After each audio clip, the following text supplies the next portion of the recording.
Hello everyone, welcome back to the channel. Today we'll be talking about areas of rectilinear figures. Alright, so to begin, let's consider some of these writings that I have here and see if it will make sense to anyone.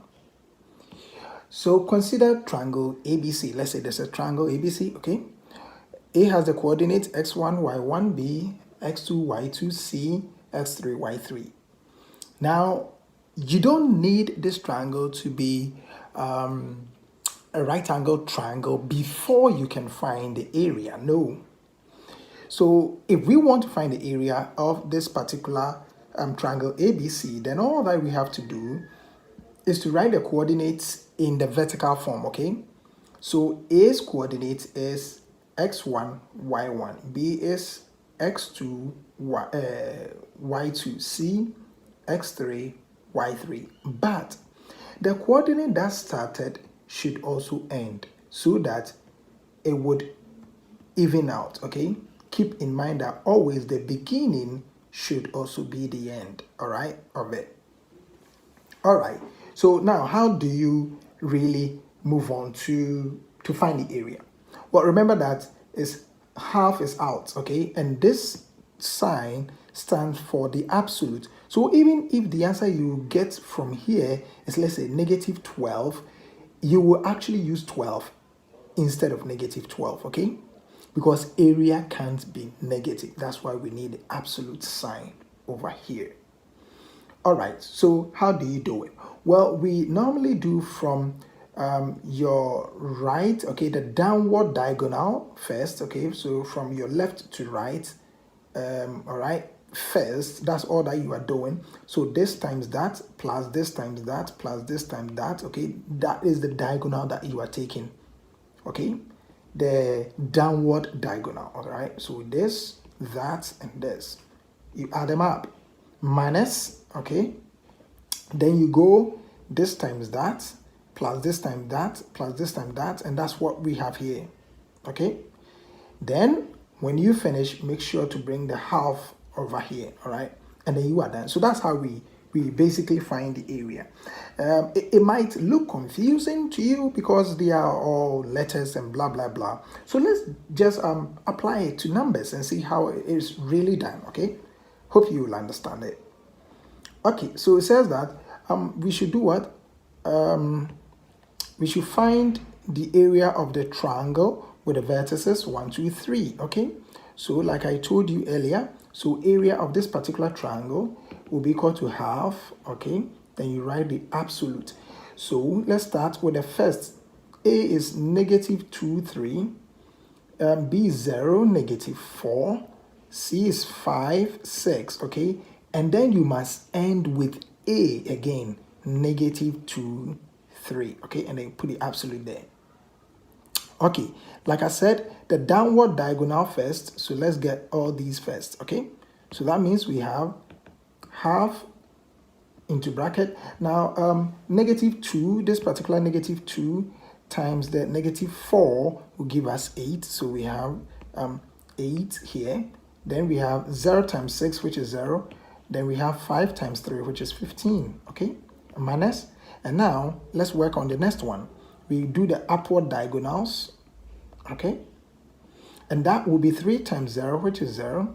Then we have plus negative 4 times 5, which is negative 20, plus 6 times negative 2, which is negative 12, okay? And then we finish it up. Okay, so this will give us half into bracket, 15 plus 8, that's 23, right? Check it out for me, 15 plus 3, 15 plus 8, that's 23. So we have the absolute, let me write 23 minus, and now we have negative 20 minus 12, that will give us negative 32. Okay, and now we are going to have half into bracket. We have 23 plus 32, okay?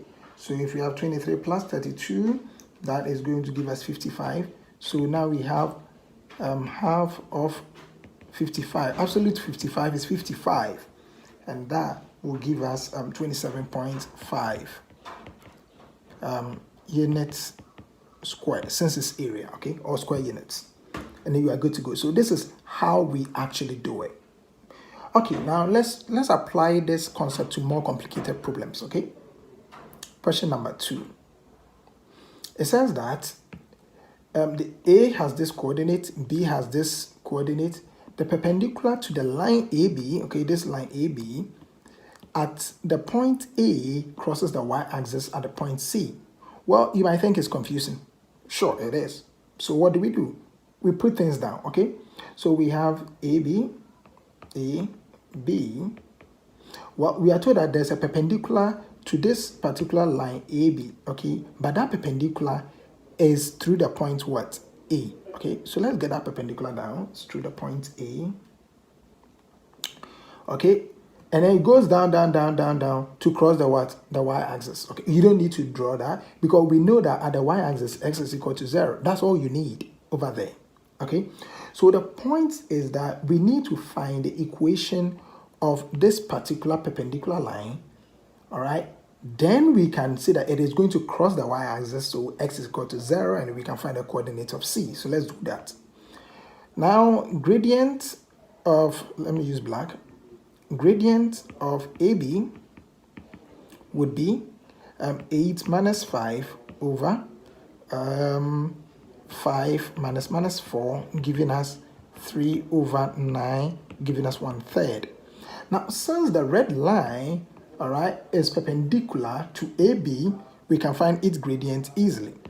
So gradient of the perpendicular line will be -1 over 1/3. That will give us -3. All right. Now we need a point on the perpendicular line to find the equation of that particular line. And it happens that the perpendicular line passes through A, and we know the point of A, so we can find it. So let's do that. So y minus y1, which is the coordinate of the y coordinate of A, equals -3 into x minus the coordinate of x coordinate of point A. Okay. Now we have this guy equals -3x. Let me just do x plus 4 before I expand. Okay, so -3x minus 12, and then we have y is equal to -3x minus 12 plus 5. We have this, that is 7. Okay, so now this is the equation of the line, and this equation will go and cross the the y-axis. At least that's what the story is telling us over here. It will cross the y-axis. So at the y-axis we said x is 0, so at the y-axis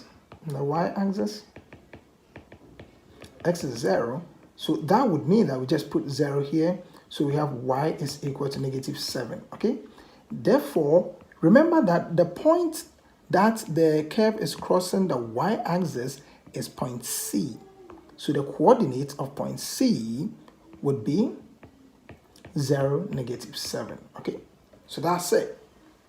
All right, that's C. The next question says we should find the area of this triangle ABC, but we know A is what? A is -4, 5.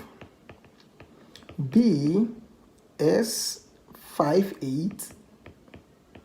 Now C is what we just found, 0, -7. So how do we find the area? We use the rectilinear formula, okay? So we have, so area is equal to half the absolute of -4, 5, that's for A. B is 5, 8. C is 0, -7. But end with A, so -4, 5. Okay. Now the downward diagonal first, let's get them down. So we have half into bracket 8 times -4 is -32, right? And then plus 3, 5, that's 5 times -7 is -35, and then plus 0, okay? And then we have minus. Now let's talk about the upward diagonals, okay? Let's deal with them as well. So we're going to have 25 plus 0 plus 28, right? Okay. So that means we have half, let's see, the absolute of -32 minus 35, that will give us -67. minus what we have here is 25 plus 28, and that will also give us 53. So this will be half into bracket negative 67 minus 53 will give us negative 120, and negative 120 is actually 120 because the absolute of that is 120, and half of 120 is 60 units, okay, square. Okay, so that's how to find the area of that. Okay, so we found it. Let's move on to the next question. So it says that let's use red, yeah. The coordinates, all right, of 3 of the vertices of parallelogram ABCD is 1, 2, 3. So we should find the coordinate of the points of intersection of the diagonals. Okay. Do you remember how a parallelogram looks like? Well, it's like a rectangle that they have pushed it forward a little bit. So it's like this, it's like that, it's like this. Okay. So let's say this is A, this is B, this is C, this is D. The coordinate of A is negative 4, 3, B is 5, negative 5, C is 15, negative 1, and then D, we don't know. So let's call it XY, okay? Now, what do they want? They said that we should get the point of intersection of the diagonals. Well, the diagonals are going to look like this, and then like that. Okay, so they meet at this particular point here. All right, so all that you want to do is to find the diagonal of one complete set, and the complete set in this case is the AC. Okay, if you know AC, that's good enough.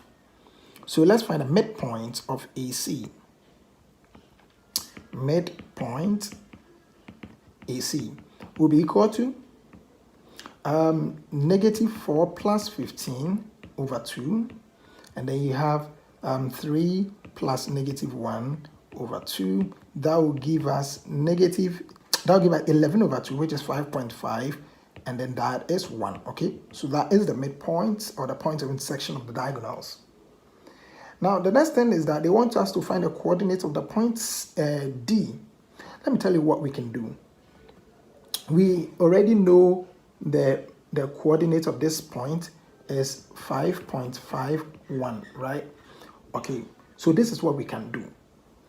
We know that this particular line, okay, also line BD also has this midpoint. So we can use the idea of midpoint to find the coordinates of D. All right, if we are not familiar with the idea or the principle of midpoint, please watch a video on that. I have that on the channel as well.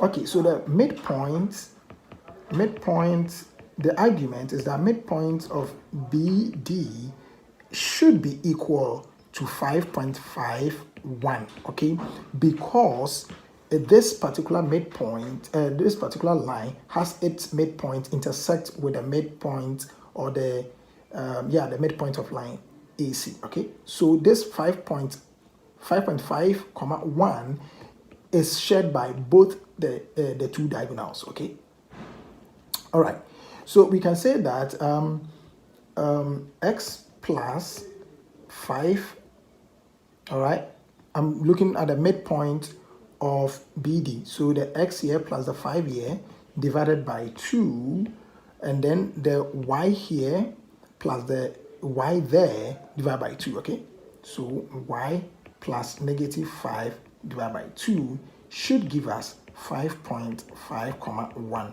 All right, and now what you want to do is to use the correspondence. So this is equal to that, and this is also equal to that. All right, so that means that you have x plus 5 over 2 is equal to 5.5. So x is equal to 2 into bracket 5.5 minus 5, and that should give us 5.5 times 2, that's 11, minus that's 6. Okay, then we have y minus 5 over 2 is equal to 1. So y is equal to 2 into bracket 1 plus 5, giving us 7. Therefore, the point of the coordinate of D is 6, 7, all right? That's how you go about it, using the idea of midpoint. And Cambridge likes to set questions that use this particular analogy, so look out for that. All right, finally, what do they want us to do? We want to find the area of the parallelogram. So the area of this particular parallelogram will be, let's write the coordinates. A is what? Let's go back. A is negative 4, 3. A is negative 4, 3. B is, what's that? 5, negative 5. C is 15, negative 1. And D is what we just found, 6, 7. So the area will be equal to half the absolute of negative 4, 3, 5, negative 5, 15, negative 1, and then 6, 7. Please end with your starting point, negative 4, 3, okay? All right, so let's start with the downward diagonals, all right? So that means that we have half into brackets. The downward diagonals will be negative 4 times negative 5, that's 20, plus 5 times negative 1 is negative 5, plus 15 times 7, let me check that on calculator, that's 105. And then we have 6, 3, that's 18. Okay, minus. Now let's check the upward diagonals. All right.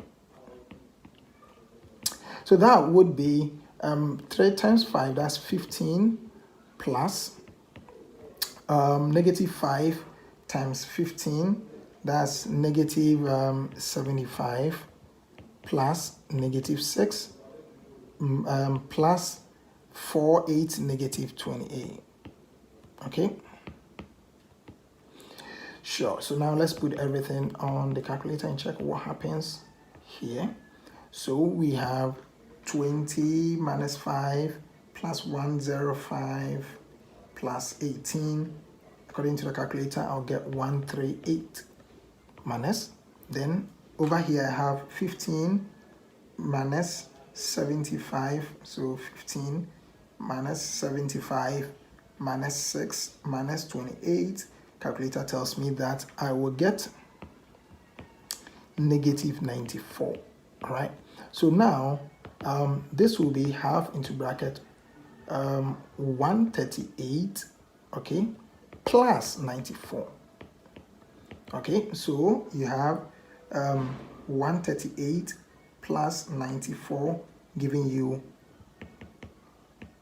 absolute of 232. But 232 is the same as the absolute of that. So you just divide this guy by 2, and then we have 116 units square. All right, so that's how we find the area of such rectilinear figures. Okay, now the next time that we meet, we are going to talk about this particular thing, converting from a non-linear equation to a linear form. Okay, for example, if I give you y is equal to ax squared plus b, and I tell you to manipulate this to give us something like y equals mx plus c, how would you do that? So that is what we are going to do in our next discussion. Look out for that video. It will come out very soon. Until then, bye.